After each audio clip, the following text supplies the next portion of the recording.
Imagine like the absolute loudest, most chaotic, and just intensely scrutinized intersection of power, wealth, and fame in the entire world. Oh, early 90s New York City. Exactly. New York City in the early 1990s. I mean, we are talking about an era of absolute excess. Oh, for sure. The flashbulbs are blinding, the society parties are like deafening, and every single move made by the elite is just splashed across the front page of every tabloid. Right. It was inescapable. It really was.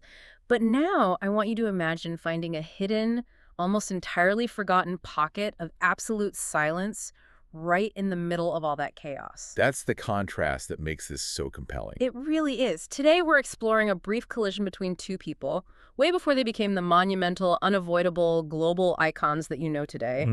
We are talking about Donald Trump and Carla Bruni. Yeah, and we are diving into a really fascinating excerpt from a text called The Billionaire and the Muse, An Unfinished History. Such a great title. It is, right.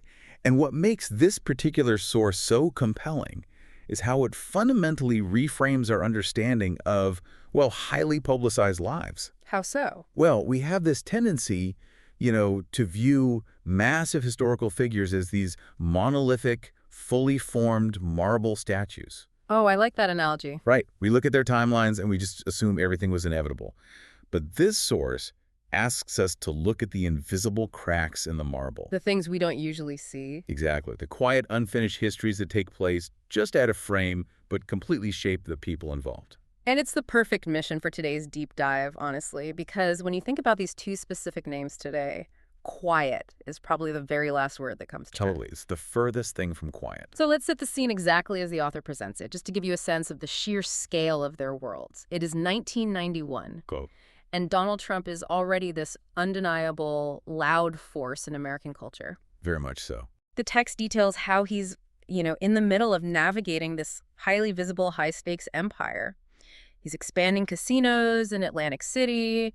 He's acquiring massive properties like the Plaza Hotel. Right. Massive, massive deals. And his personal life is just daily fodder for the gossip columns. I mean, he exists in a reality that fundamentally relies on aggressive branding. You had to be seen. Yes, he has to be seen, and he has to project absolute invulnerability. And moving through those exact same intersecting elite circles of fashion, business, and power in New York is Carla Bruni. Right? The author provides brilliant context for her life at this exact moment, too. Because she isn't just a working model. She's a huge deal. She really is. She's a rapidly ascending star right at the dawn of the supermodel era. Wow. And this is a time when models were becoming bigger cultural figures than movie stars, honestly. That's a great point. She's young, elegant, deeply mysterious, and steeped in a high-fashion world that is incredibly fluid and artistic. Such a different vibe. It's completely different.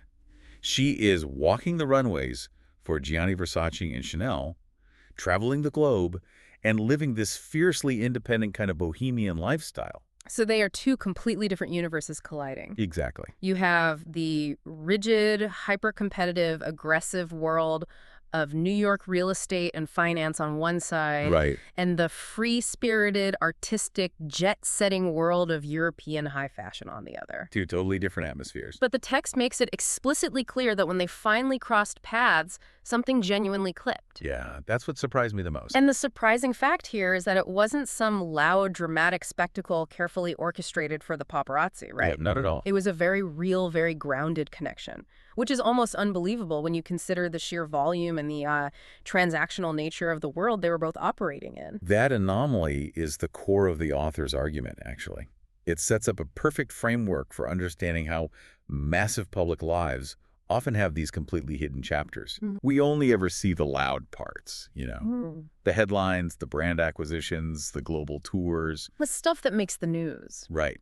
But the internal reality of these people is often shaped by subtle, private intersections that the public barely registers before they are just gone forever. Okay, let's unpack this.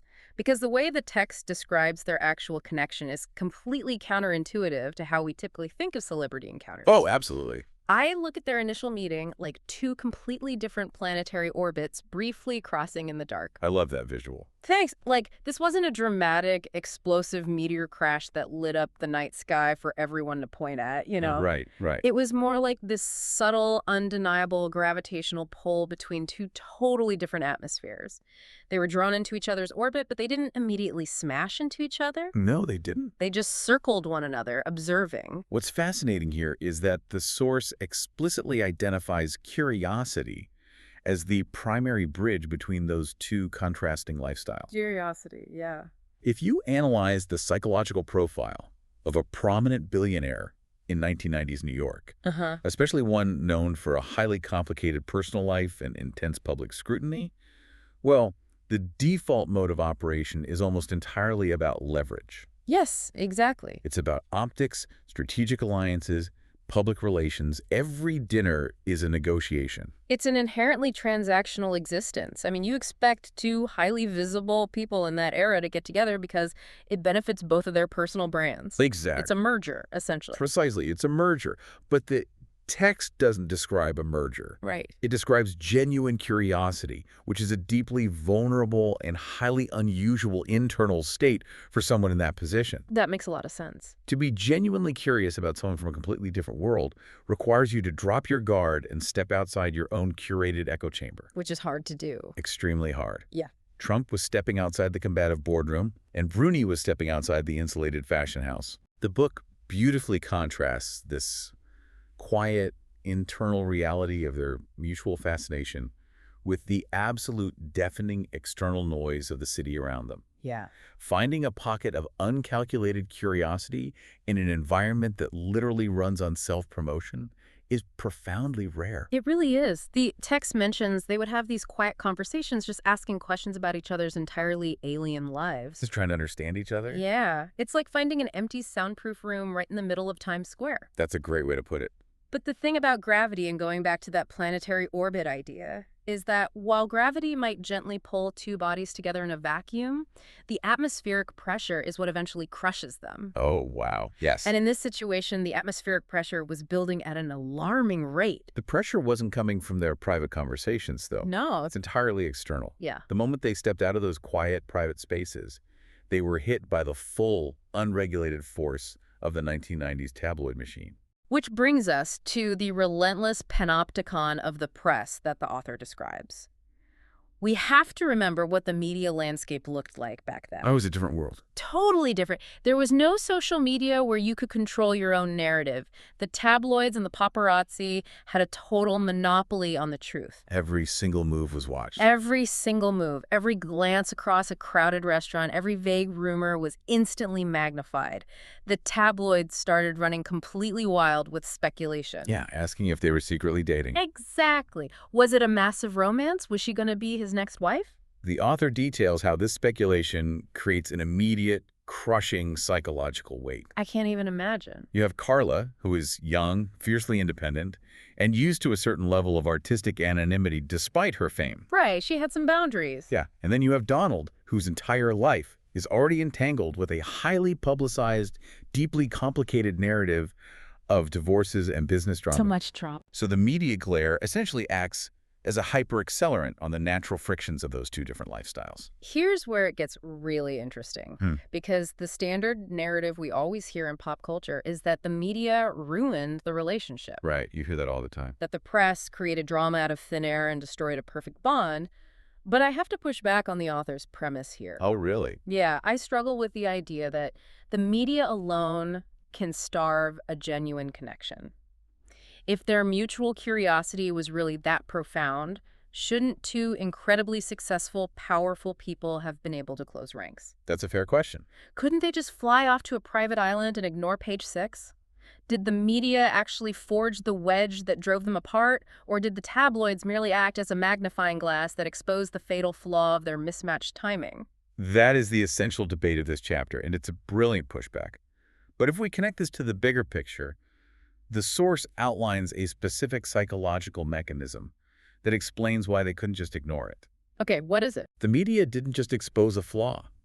They actively co-opted Carla's identity. Oh. Yeah, the text points out that Carla herself later hinted things weren't nearly as simple or as serious as the massive headlines portrayed.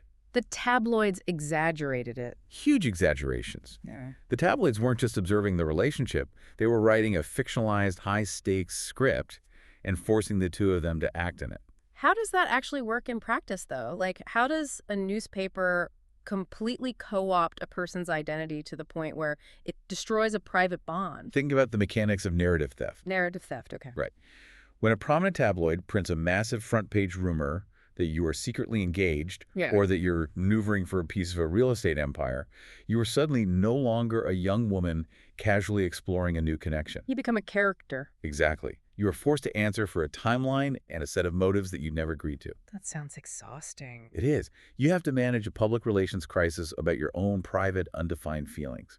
Your agency is stripped away. When millions of strangers decide what your connection is, they effectively steal the narrative from the two people who are actually in it. The public defines the relationship before the couple even has a chance to figure out what it is. That is a staggering way to look at it. Because when you are in the early stages of a connection, the story of us is usually written in a very private language. Yes. It's inside jokes, quiet observations, shared unspoken understandings. But if millions of people are suddenly speaking your private language and translating it horribly wrong on the front page of a newspaper, you lose ownership of your own bond. That's exactly it. It actually reminds me of the bends in scuba diving. Oh, expand on that. I like where this is going. Well, if you are deep underwater in this quiet, insulated space, your body adjusts to the pressure. Right. You are safe as long as you stay in that specific environment. The relationship they built was designed for the quiet, subtle pressure of a private room. Oh. But the media acted like a rope that suddenly yanked them up to the surface way too fast. Oh. When they were forcefully dragged into the glaring, high-altitude atmosphere of public scrutiny, the sudden, violent change in environment just tore the bond apart from the inside. They didn't have time to acclimatize. That is a perfect analogy for what the author describes. The sudden decompression is fatal to the curiosity that brought them together. It really is. When a relationship's narrative is stolen and pressurized like that, the internal bond starves.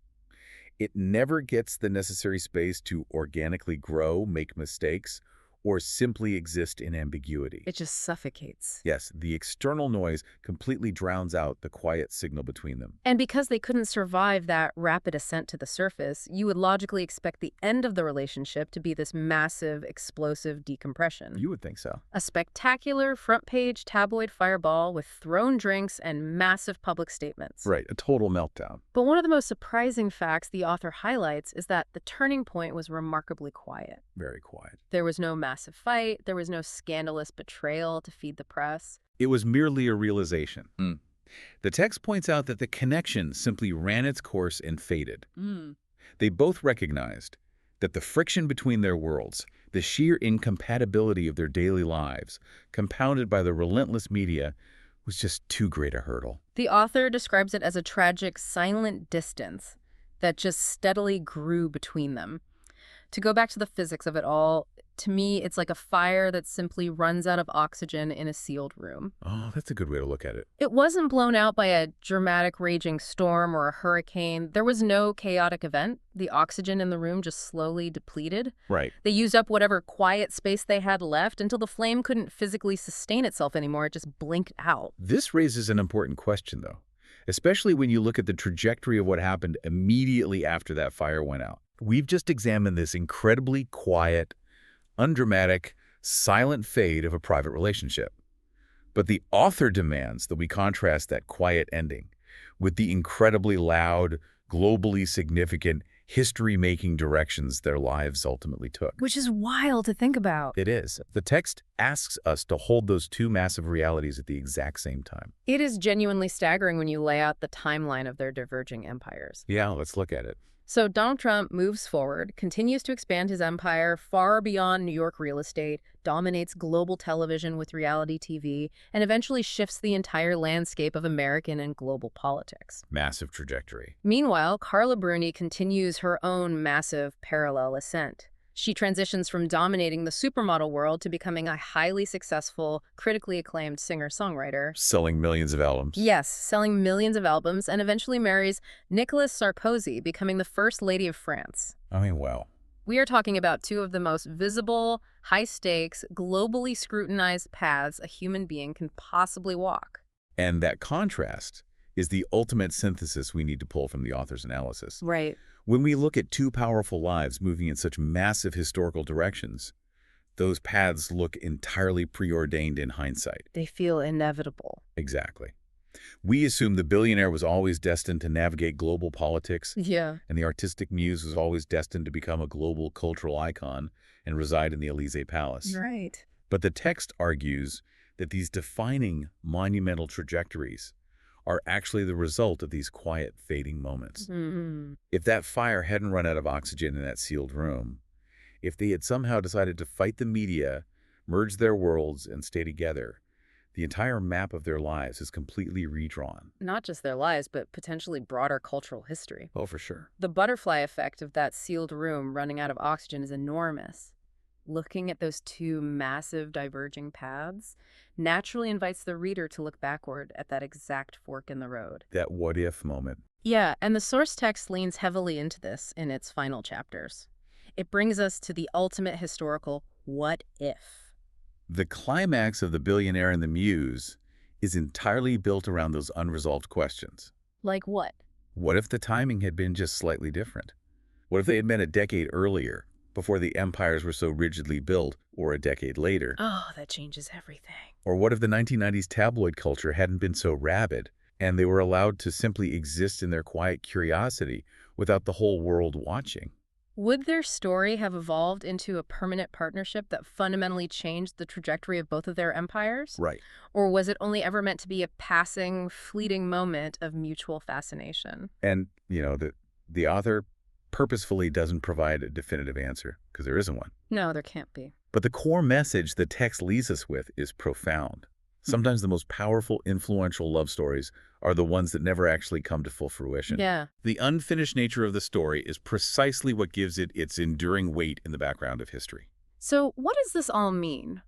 For you, the person listening to this deep dive right now. Let's bring it back to the listener. Yeah. You are probably not a billionaire building a real estate empire. Probably not.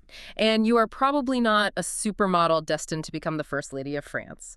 But the emotional core that the author taps into is universally relatable. Oh, 100%. Every single person understands the lingering heavy weight of a what-if scenario. We all have one. We all have that sliding doors moment in our own personal histories. That one connection where the timing was just slightly off, where you were moving to a new city, or the external circumstances of your life were just too complicated to overcome at that exact moment. That perfectly captures the overarching thesis of the book.